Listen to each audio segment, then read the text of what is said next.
মুন্ডমালা ঝুলছে গলে, বজ্র হাতে করা দোষী, দিগম্বরে মহামায়া ভয়ঙ্করী এলোকেশী।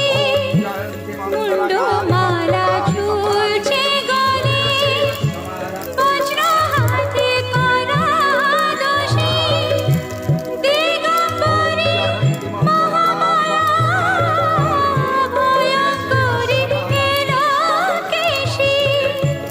রুদ্ররূপে মাঝে আবার, রুদ্ররূপে মাঝে আবার আলোর নাচন দেখতে পাই। রূপের বাহা দেখে বাবা আপন অঙ্গে মাখলো ছা। स्तुते क्रीं स्वाहा। ॐ जयन्ति मङ्गलकाली भद्रकाली कपालिनी।